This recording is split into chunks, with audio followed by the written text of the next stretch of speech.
할렐루야. 하나님께 영광 돌립니다. 자, 이제 15절로 갑니다. 기도합니다. 영광과 감사와 존귀가 하나님께 있습니다. 오늘도 말씀하실 하나님을 찬양합니다.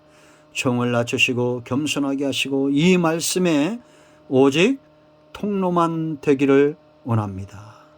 종을 통해서 영광을 받으시고 이 영상을 접하는 모든 주의 백성들을 통해서 영광을 받으시옵소서. 하나님의 영광이 드러나길 원하며 복음의 능력이 나타나길 원하고 생짜배기 이방인들도 이 영상 통해서 돌아와 일꾼이 되고 복음의 제사장 직분이 되고 맡겨진 사역을 감당하는 축복을 누리게 하시고 하나님의 선함과 구원에 이르는 지식을 아는 은혜가 있게 하옵소서. 예수님의 이름으로 사모하며 축복하며 취하며 기도합니다. 아멘. 할렐루야. 이제 우리의 삶의 목적이 분명히 보이죠? 사역의 목적이 보이죠? 구원의 길은 오직 예수님입니다. 성령 안에서 우리의 삶이 분명해져야 됩니다. 믿음은 강해져야 되고 이제는 할례받은 자들이 되도록 섬기는 종이 되어야 되고 생짜배기 이방인들을 위하여 기꺼이 우리는 일꾼이 되고, 일꾼에게 가장 중요한 게 뭐라고 그랬습니까? 소속감이라고 그랬죠. 예수님에게 속한 일꾼입니다. 이거 모르면 안 됩니다. 이방인으로 살지 마세요. 이제는 예수님의 일꾼이 되어야 됩니다. 복음의 제장직분 예수 피를 의지하고 생짜배기 이방인들이라도 하나님의 백성들을 가슴에 품고 지성소로 나아가는 그런 제사장들 되기를 축복합니다. 이것이 성령 안에서 거룩하게 되어 받으실 만하게 하려 함이라 했습니다. 성령과 동행하는 일이다라는 겁니다. 이 16절이 귀하기 때문에 바울이 이거를 귀한 포장지에 쌓여, 그 포장지는 바로 칭찬입니다. 14절 내 형제들아 너희가 스스로 뭐라 했어요?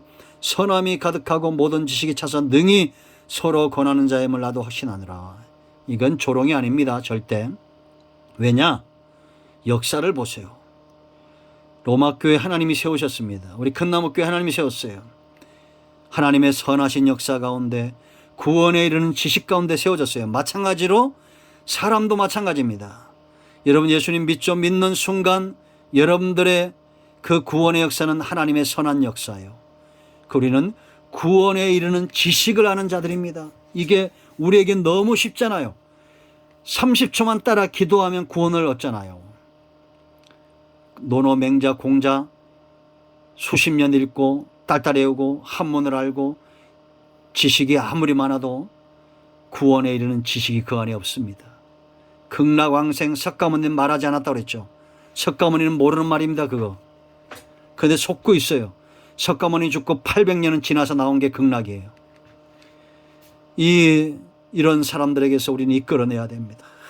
여러분 저는 안타까운 게 뭐냐면 자식이 먼저 죽으면 그 부모가 그 자식을 갖다가 불교 그 절간에 가다가 모셔놓는 거 얼마나 어리석습니까? 여러분 우리가 이사야 43장 읽어보세요. 사람들이 산에 가서 나무를 해다가 그 나무로 더러는 땔감을 하고 더러는 형상을 만들고 복을 달라고 빈다는 겁니다. 얼마나 기가 막히고 어리석으면 이런 말씀들이 써 있겠어요. 44장 이사야 44장이에요. 13절 이하에 읽어보세요. 여러분 전도할 때 이 말씀 좀 가서 좀 펴놓고 읽어보세요. 얼마나 기가 막힙니까? 그러므로 구원은 선한 역사입니다. 하나님은 선하시기 때문에 우리 가운데 이런 구원에 이르는 지식의 말씀들을 주시는 거예요. 우리 큰나무교회 하나님의 선한 역사가 있었습니다. 우리 큰나무교회 구원의 지식이 있는 자들의 모임입니다. 우리가 때로 살다 보면 낙심할 수 있어요. 그러나 걱정하지 마세요. 여러분 그분이 정말 구원받은 사람이라면 그 안에 하나님의 선한 역사가 있고 구원에 이른 지식이 있어요. 지식은 사람을 세우고 바로 서게 하고 돌아오게 하고 하나님의 사역에 수종들게 합니다. 확신합니다. 여러분 모두 흔들림이 없이 변함이 없이 서시길 축원드립니다. 자, 그러고 나서 이제 15절 그러나 하면서 이제 권면합니다. 내가 너희로 다시 생각나게 하려고 이들 가운데 하나님의 선한 역사가 있고 이들 가운데 구원의 지식이 있는데 지금 이것이 희미해지고 있다. 말세의 징조 뭐라 했어요? 다 졸고 있는 거예요. 희미해져요. 그럼 다시 생각나기 위해서 말씀으로 돌아가고 교훈으로 돌아가야 돼요. 다시 생각나게 하려고 하나님께서 내게 주신 은혜로 말미암아 더욱 담대히 대량 너에게 썼다라고 말합니다. 그러니까 여러분, 은혜가 얼마나 귀하고 은혜가 무엇인지 분명히 보이잖아요. 은혜는 사람들을 세우는 능력이 있고, 은혜는 담대하게 믿음이 연약한 자들을 감당하고 골리앗 앞에 서게 하고 문제 앞에 서게 하는 힘이 바로 은혜예요. 이게 은혜의 가치예요. 아시겠습니까?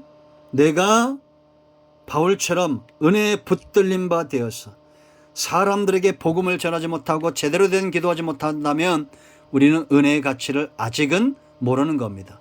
이런 모두가 여러분 속에 있는 선함과 하나님의 선함과 구원에 이른 지식과 여러분이 과거에 받았던 첫사랑의 그 감격과 은혜가 다시 생각나기를 축원드립니다.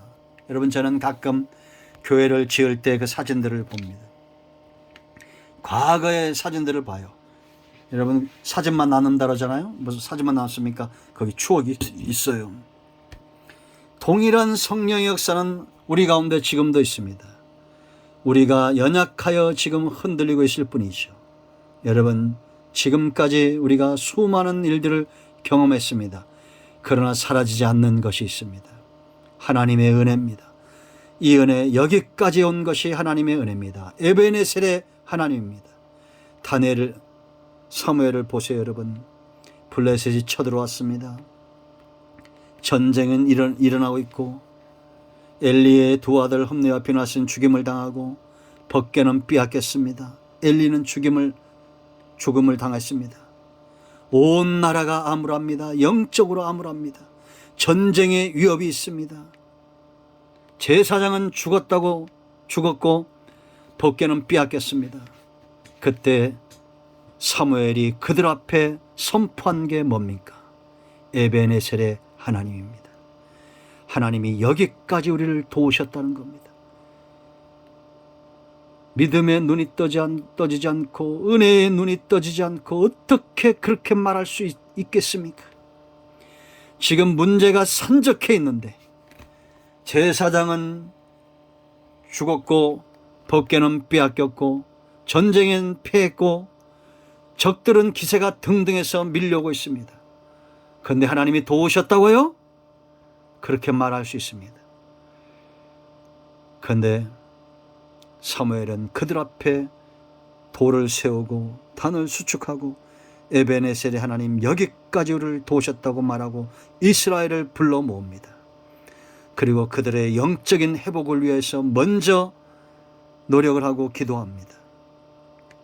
그때 하나님 앞에 바로 서니 축복이 따라오는 것입니다.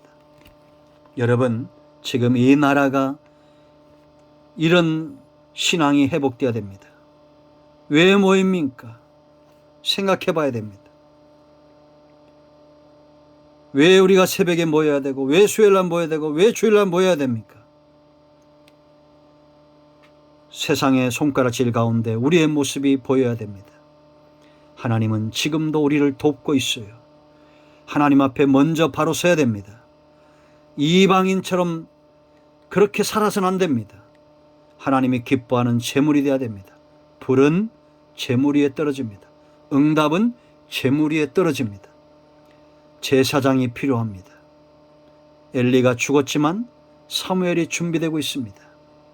하나님이 사무엘 같은 제사장들, 에베네셀의 제단을 쌓을 수 있는, 여기까지 하나님이 우리를 도우셨다고 세상을 향해서, 교회를 향해서, 백성들을 향해서 외칠 수 있는 그런 사무엘 같은 제사장들이 우리 가운데 일어나기를 원합니다. 이런 모두를 축복합니다. 기도합니다. 하나님, 이 말씀대로 되게 하옵소서. 우리 가운데 이방인들을 제물 삼는 사무엘 같은, 예수님 닮은 바울 같은 일꾼 제사장들이 일어나기를 원합니다. 성령 하나님과 동행하게 하옵소서. 예수님의 이름으로 사모하며 축복하며 취하며 기도합니다. 아멘. 이제 선포합니다. 나선 예수 이름으로 우리 가운데서 모든 흑암과 어둠의 영들은 묶임을 놓고 떠나갈지어다. 온 영과 온 마음과 온 육체는 치유되며 회복될지어다. 예수님의 이름으로 사모하며 축복하며 취하며 기도합니다. 아멘. 응답되었습니다. 여러분 모두를 축복합니다. 아멘.